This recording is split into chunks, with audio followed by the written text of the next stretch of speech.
Allahumma barik lana fi Rajab wa Syabana wa ballighna Ramadana wa ballighna Ramadana. Bentar lagi buka. Enaknya ngapain ya? Ayo teman-teman dengerin ceramah dari teman kita sampai habis. Jangan di-skip ya.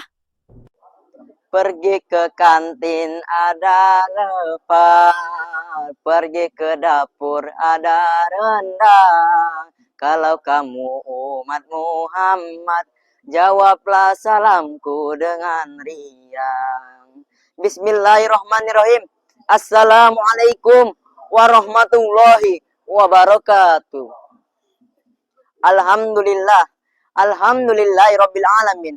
Wassalatu wassalamu ala asrofil anbiya'i wal mursalin nabiyina Muhammadin wa ala alihi washabbihi ajmain. Amma ba'du.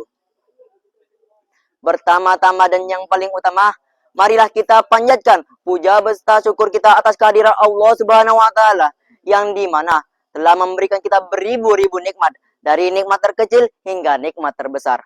Allah telah menciptakan adanya langit tanpa tiang, bumi tanpa tali gantungan, dan Allah telah menciptakan adanya yang putih dan ada yang hitam, dan juga ada yang tampan seperti saya, Ustadz Fazil yang gagah. Salawat serta salam tak lupa kita hadirkan sang padang pasir yang tidak berdandan dengan pasir dan minum kopi tanpa gula pasir.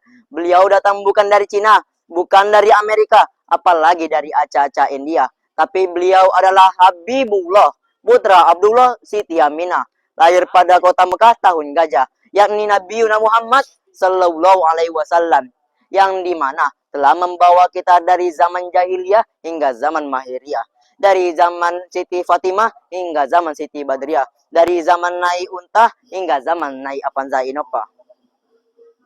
Tak kenal maka tak sayang. Oke lah kalau cak itu. Sebelumnya perkenalkan, nama saya Naufal Ozil Al-Falah, Ustadz ganteng dari Bengkulu Kota. Berdirinya saya di sini bukan sembarang berdiri, bukan untuk memamerkan gigi, apalagi memamerkan ketampanan dan ketegapan saya ini.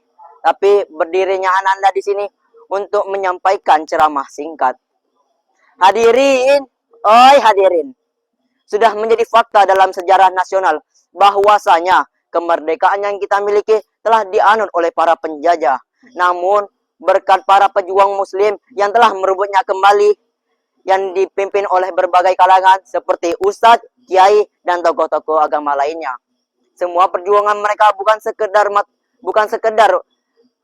panggilan dari Ibu Pertiwi, tetapi panggilan suci yang berasal dari ketauhidan dan keimanan dan sifat nasionalisme yang mereka berikan. Sehingga kita dapat merasakan indahnya kemerdekaan ini.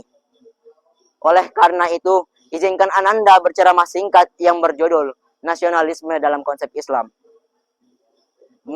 Berdasarkan Quran surat An-Nisa ayat 59 yang berbunyi, Ya ayyuhallazina amanu atiiullaha wa atiiur rasul wa ulil amri minkum fa in tanazatum fi syai'in farudduhu ila Allah wa rasul in kuntum tu'minuna billahi wal yaumil akhir zalika khairu wa ahsanu ta'wilan. Shadaqallahul azim. Wahai orang-orang beriman, taatilah Allah dan taatilah Rasul dan ulil amri di antara kamu. Kemudian, jika kalian berbeda-beda pendapat tentang sesuatu, maka kembalikanlah kepada Allah dan Rasul. Jika kalian beriman kepada Allah dan hari kiamat. Yang demikian itu lebih utama dan lebih baik akibatnya. Quran surah An-Nisa ayat 59. Berdasarkan ayat tersebut, ayat ini adalah sebuah perintah bagi umat-umat muslim untuk hidup berbangsa dan bernegara harus dengan syariat Islam, bukan dengan semata-mata kita sendiri. Karena apa hadirin? Karena kita adalah masyarakat yang memiliki sifat nasionalisme dan harga diri yang tinggi. Bukan seperti masyarakat yang seharga dengan sendal swallow, yang ketika ingin dibeli langsung mau ini, mau itu, pilih ini, pilih itu. Tapi ketika telah dibayar, kitanya yang terinjak-injak. Nauzubillah min zalik.